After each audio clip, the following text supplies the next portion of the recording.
Viewers, আশা করি আপনারা সকলেই ভালো আছেন। আমি আপনাদের দোয়ায় ভালো আছি।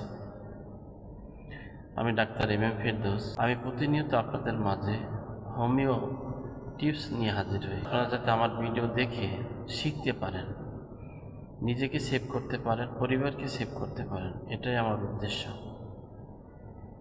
তো আজকে যে বিষয়টি নিয়ে আলোচনা করব, এই বিষয়টি হচ্ছে বিছানায় প্রস্রাব করা। বিছানায় প্রস্রাব করা পার্ট 3। বিছানায় প্রস্রাব করা পার্ট 3। তাই এই বিষয়ে যারা জানতে চান তারা আমার ভিডিওটি সম্পূর্ণ দেখুন। প্রিয় দর্শক মণ্ডলী, বিছানায় প্রস্রাব কেন করে এটা আপনাদের জানতে হবে। কি কি কারণে বিছানায় প্রস্রাব করে ছেলেরা, মেয়েরা অথবা বয়স্করা, এটা আপনাকে আমাকে জানা উচিত। এক নাম্বার 1 হচ্ছে অত্যাধিক যদি লবণ খায়, লবণ বেশি খাওয়ার প্রবণতা থাকলে, লবণ বেশি খেলে সেক্ষেত্রে বিছানায় প্রস্রাব করতে পারে। দ্বিতীয় নাম্বারে যে লক্ষণটি, সেই লক্ষণটি হচ্ছে মূত্রনালীর সংক্রমণ। এই মূত্রনালীর সংক্রমণের কারণে বিছানায় প্রস্রাব করতে পারে।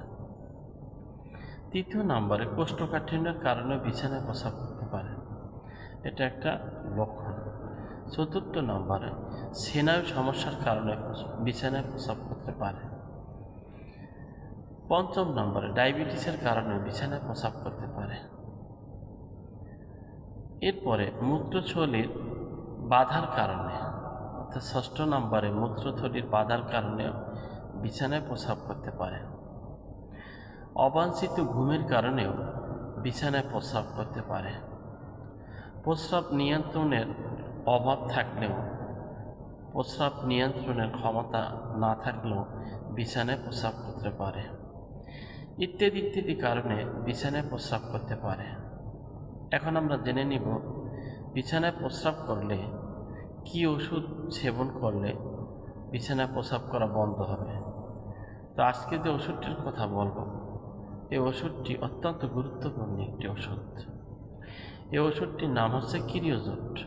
এই কিরিওজোট ওষুধটি 30 পটেন্সি নেবেন, জার্মানি ওষুধ নেবেন, ডাক্তার রিকোয় কোম্পানির ওষুধ নেবেন।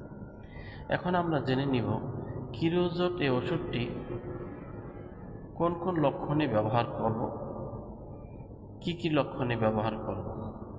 কম সিমটম এর উপরে এই ওষুধটি ব্যবহার করব।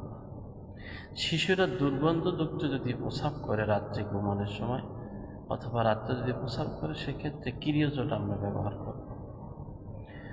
বয়স্ক নারী এবং পুরুষ বিছানায় প্রস্রাব করে দেয়।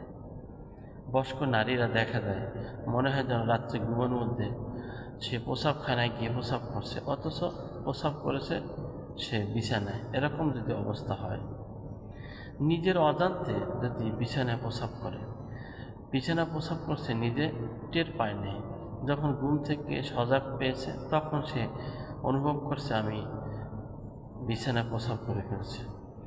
রোগীর প্রস্রাবের বেগ ধরে রাখতে যদি না পারে, সেক্ষেত্রেও বিছানায় প্রস্রাব করতে পারে। এই ইত্যাদি লক্ষণে আমরা কিরিওজোট 30 এই ওষুধটি ব্যবহার করব। এটি 7 থেকে 10 ফোঁটা 3 বার খাবার আধা ঘন্টা আগে অথবা খাবার আধা ঘন্টা পরে ব্যবহার করব।